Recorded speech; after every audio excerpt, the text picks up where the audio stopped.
Right, and some breaking news that we're getting in right now. We understand that the punishment for defiance, and more importantly for any of these rules that are being made and not abiding with the government directive or making a false alarm, may result in imprisonment of up to 1 year.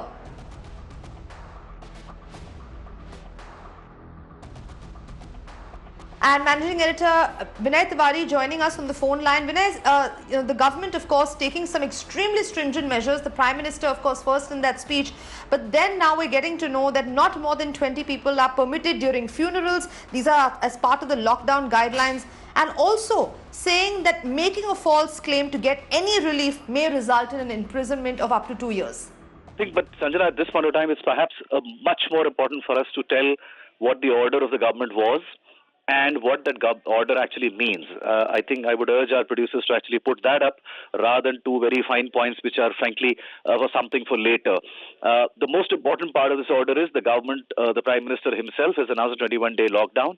This particular announcement has triggered some element of panic amongst people, but I think it's very, very important for us to tell people that the official order issued by the Ministry of Home Affairs, and it has been issued by the Ministry of Home Affairs because these powers have been drawn under the National Disaster Management Act, very clearly specify exceptions which will be enforced, which will be allowed to function.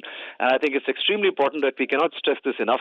Those exceptions include the neighborhood grocery shops, the vegetable shops, your ATMs, your banks, your LPG gas cylinder supplies, or the PNG that comes to your home via pipeline.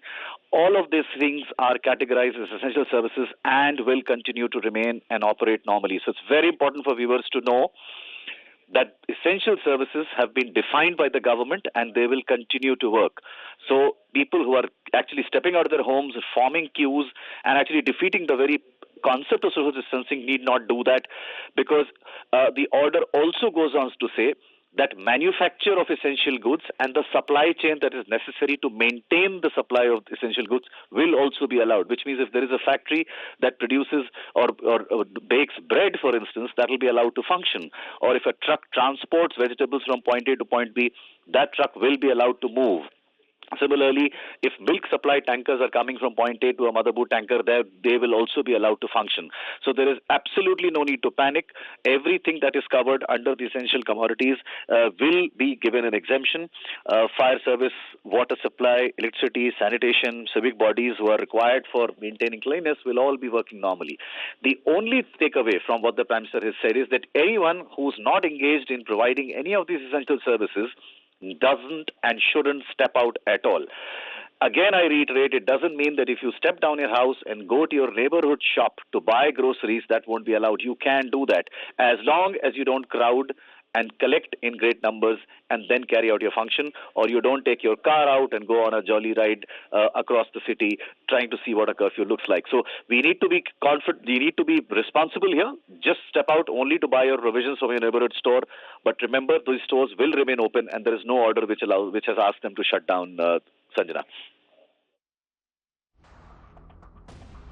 Vinay Tiwari, Managing Editor, thank you so much for clearing that out, particularly since, as you rightly said, right after the Prime Minister's speech, there were assumptions perhaps of, what the essential services were actually covering. We saw a lot of crowds on the street, people perhaps, indulging in panic buying or what they were calling last-minute buying. But, the guidelines very clearly say, and this is exactly what we're putting on our screens right now, there's uninterrupted services. You have nothing to worry about. There is no reason to panic. Petrol pumps will be functional.